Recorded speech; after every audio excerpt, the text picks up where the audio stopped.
Bonjour élèves de 4e, nous allons voir aujourd'hui un nouveau chapitre sur le poids et la masse d'un objet. Poids et masse d'un objet. Voilà. Poids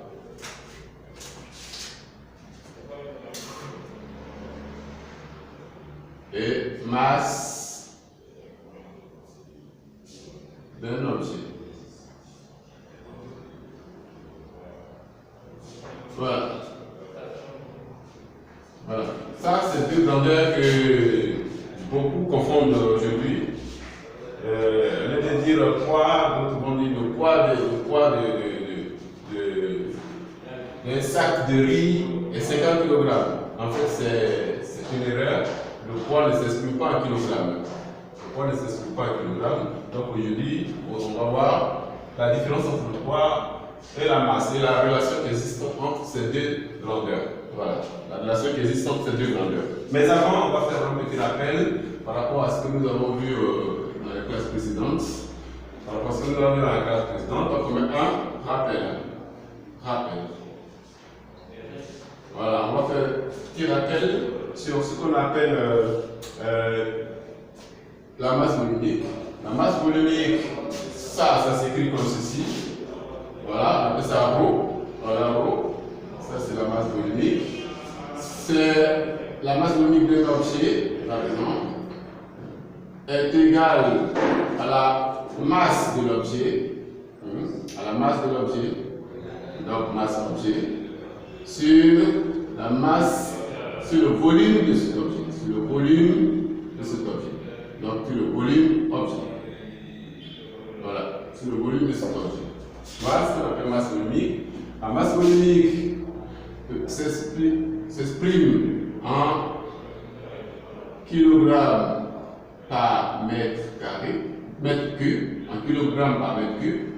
Et aussi, on peut l'exprimer, surtout chez la plupart du temps, on l'exprime en grammes par litre quand c'est en chimie. En grammes par litre. Voilà. Donc, la masse volumique peut s'exprimer en kilogrammes par mètre cube ou en grammes par litre. Voilà. Il y a aussi ce qu'on a vu l'année passée dans la classe précédente, 5e, 4e. Il y a aussi ce qu'on appelle la densité. Voilà, la densité d'un objet. La densité des objets, elle se fait par rapport à la densité de l'eau. Donc, la densité d'un objet, c'est la masse volumique de l'objet. Voilà, la masse volumique de l'objet sur la masse volumique de l'eau. Voilà, la masse volumique de l'eau.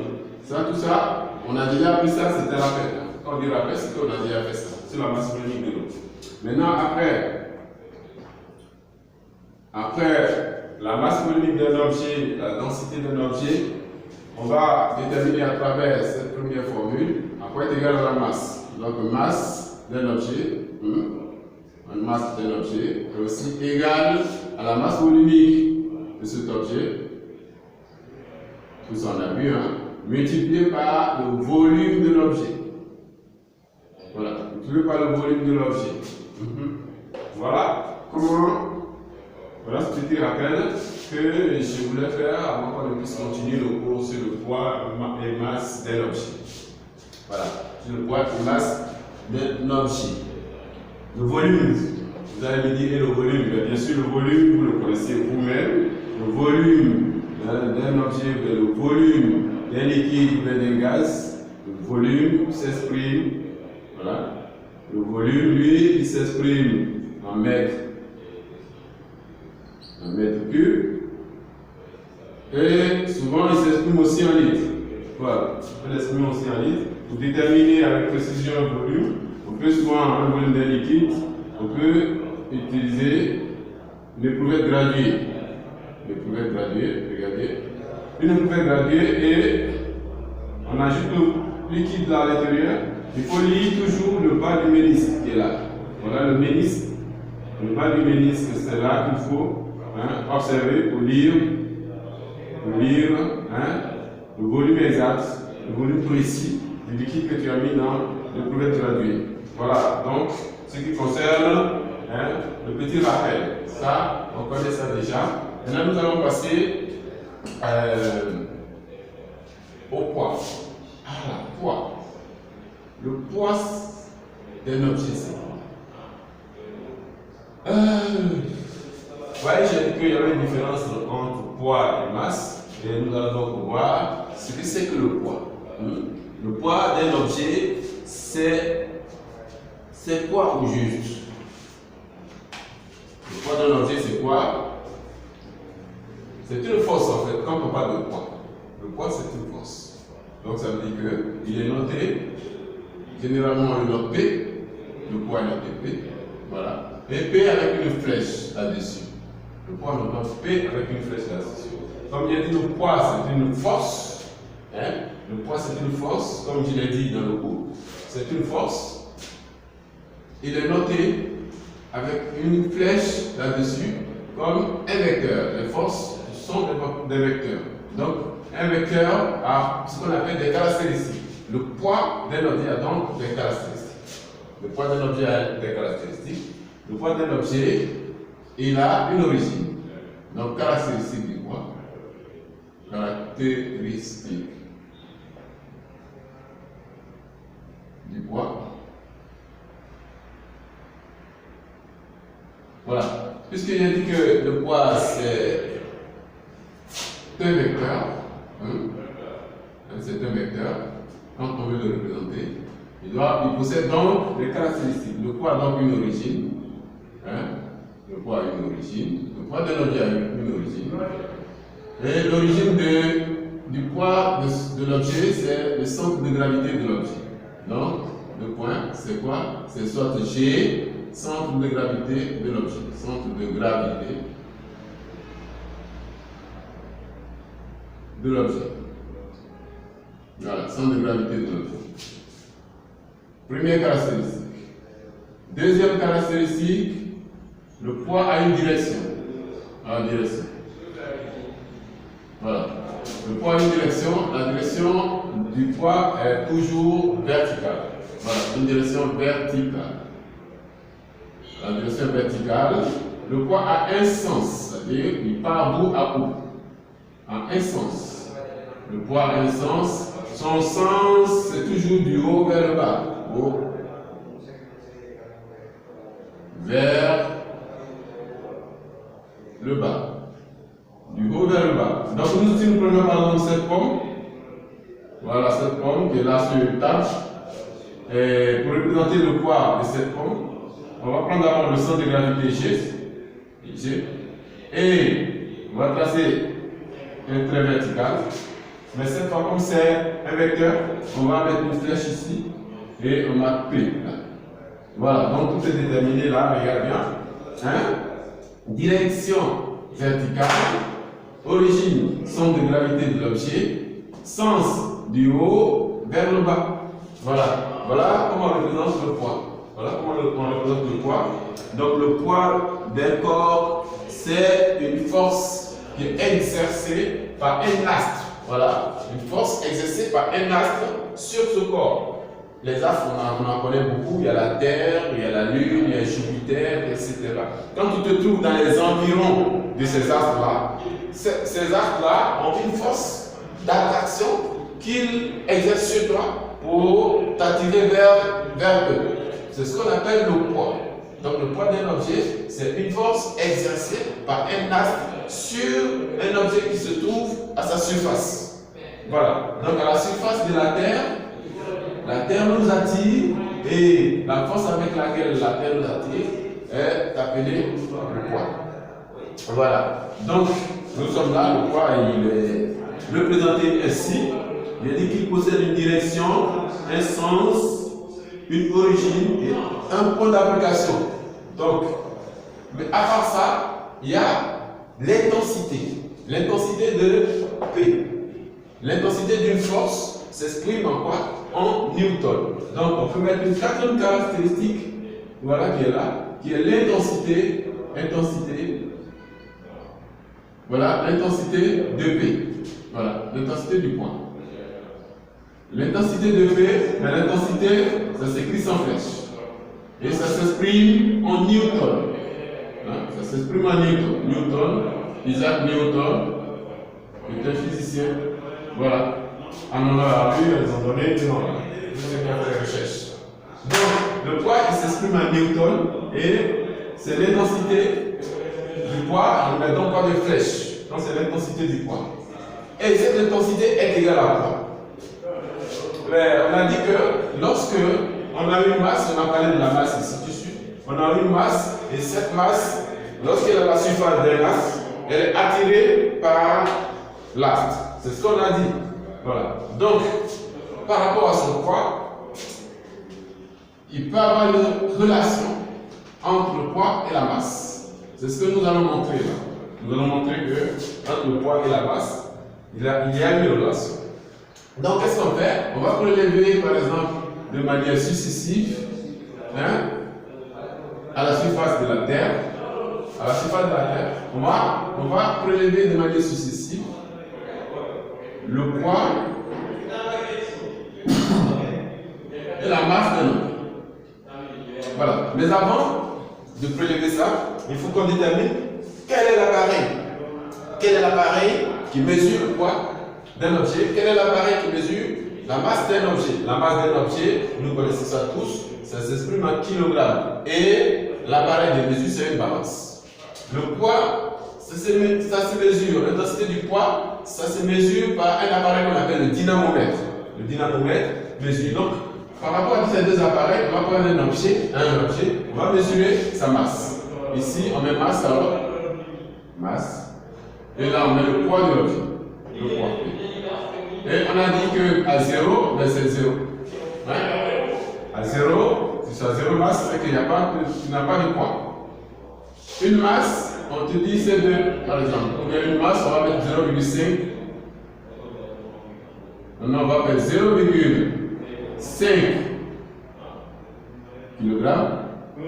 C'est la masse en kilogramme. Ça c'est en newton.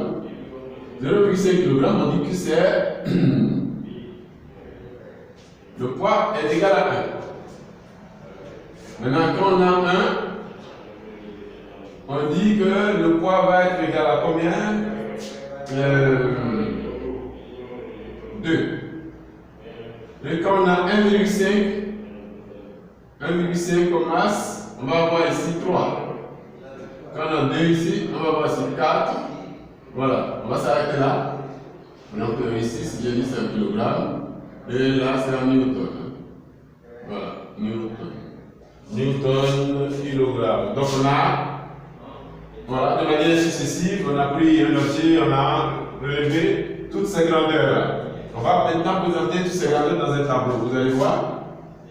Donc ça veut dire qu'on va exprimer le poids en fonction de la masse. Donc on va écrire, ça veut dire P est égal à F de M. Le poids en fonction de la masse. Qu'est-ce qu'il faut faire? 0, on fait la gradation.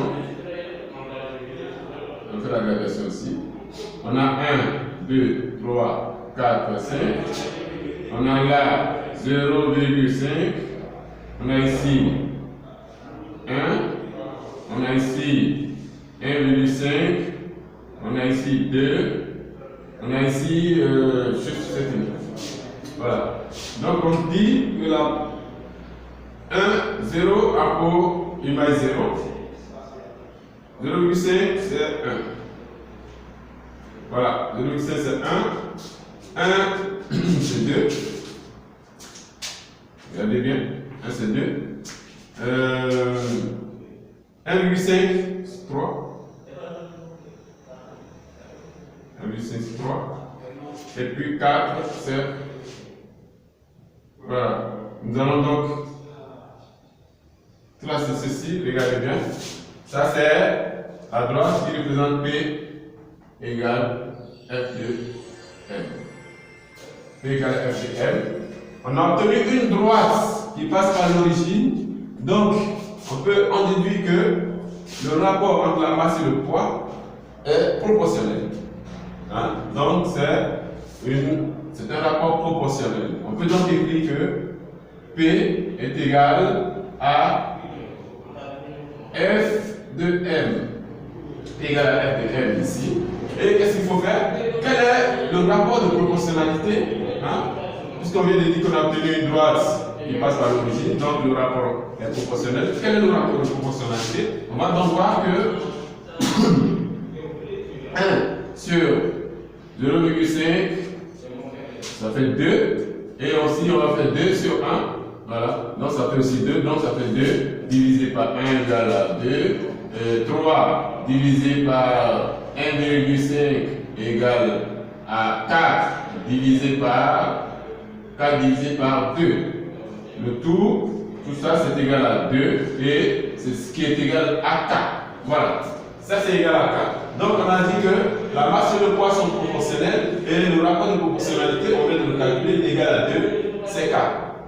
Voilà. Ça c'est en mathématiques, mais en physique ici, concernant le poids et la masse, ce cas-là, ce rapport de proportionnalité K, ce rapport de proportionnalité K, on l'appelle l'intensité de la pesanteur. K est égal à l'intensité de la pesanteur. C'est l'intensité de la pesanteur et on le note G, petit g comme ça. On le note G et cette intensité-là, elle est variable en fonction de la position de la masse dont on mesure le poids. Cette intensité, elle est variable, elle varie en fonction des astres. Par exemple, G terre va être égal à environ 9,88 et ça, le G il s'exprime en newton, il s'exprime en newton par kilogramme. Il s'exprime en newton par kilogramme. Donc, on dit sur Terre, la force que la Terre prend pour attirer tout objet à sa surface est égale à G. Et ce G-là, il est égal à 9,88 newtons par kilogramme. 88 newtons par kilogramme. On a aussi, sur la Lune a son intensité de pesanteur qui est G-Lune par exemple. G-Lune qui est égal à 1,6 newtons par kilogramme. 1,6 newtons par kilogramme. Donc, par rapport à ces intensités de pesanteur, on peut donc calculer le poids d'un entier, quel que soit le lieu où il se trouve. S'il se trouve sur Terre, s'il se trouve sur la Lune, s'il se trouve sur Jupiter, parce que tout cela, ils ont ce qu'on appelle des intensités de pesanteur qui ne sont pas les mêmes.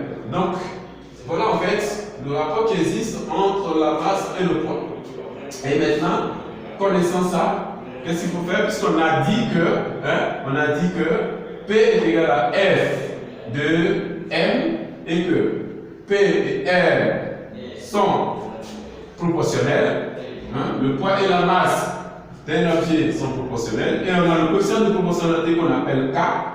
Et ce cas-là, on dit que c'est l'intensité de la pesanteur qu'on a nommé G. Donc ici maintenant, puisqu'on sait qu'ils sont proportionnels, on peut maintenant poser la relation qui existe entre P et M, c'est-à-dire le poids et la masse. On peut donc dire que au départ, le poids, puisqu'ils sont proportionnels, est égal à Km.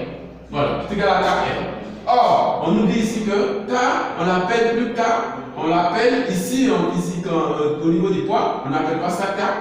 Mais le quotient de proportionnalité, ici, on l'appelle G. G qui est l'intensité de pesanteur. Donc ici, on va donc dire que P est égal à G multiplié par la masse M. Voilà, G multiplié par la masse M. Mais plus généralement, les gens posent ça comme ça. P est égal à mg. Est égal à mg. Donc voilà la formule à retenir. Le poids, vous savez qui s'exprime en newton. Ça c'est la masse en kilogrammes. Et G en newton par kilogramme. Voilà, G en newton par kilogramme. Donc, par rapport à ce petit truc, on va essayer de faire un petit exemple. On te donne un poids, par exemple un poids qui est là. Regardez bien. On nous donne un poids, une masse M qui est égale à 4 kg. Et puis on nous dit de calculer la masse, le poids sur la Lune et sur la Terre. Donc, poids sur la Terre. Poids sur la Terre. On a poids sur la terre, on va poser la formule P est égale à mg, et on sait que G sur la terre c'est 9,80 Newton par kilogramme, et on nous a donné la masse de 4, donc on va faire 4 multiplié par 9,88, 4 multiplié par 9,88, une fois, voilà, tu calcules ça. Calcul, ça nous donne quoi? Donc P sur terre, 4 multiplié par 9,88.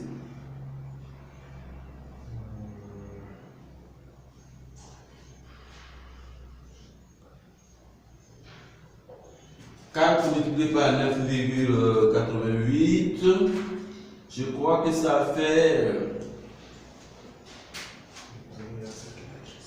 On va prendre une calculette.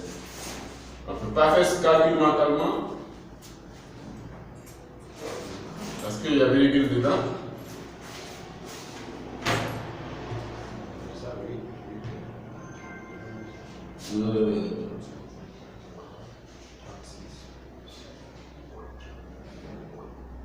Voilà, 4 multiplié par 9,88.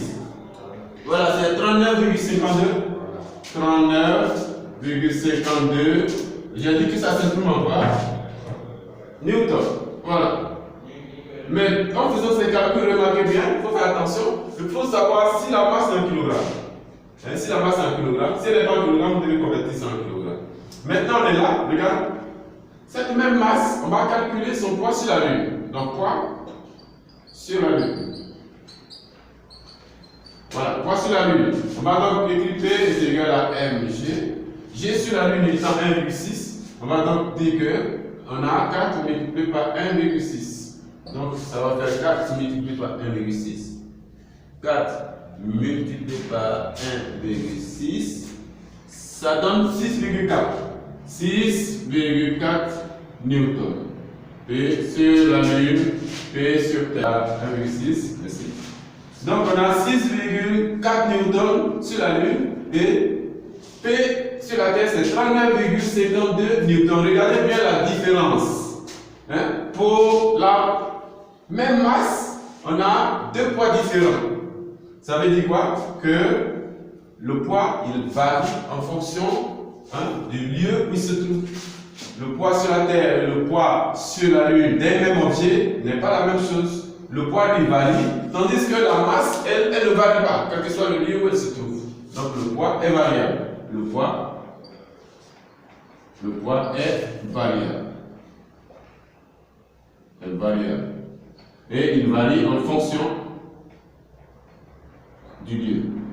Voilà. Le poids varie en fonction du lieu. Voilà, c'est ça qu'il faut retenir. Le poids il varie en fonction du lieu, tandis que la masse, elle est invariable.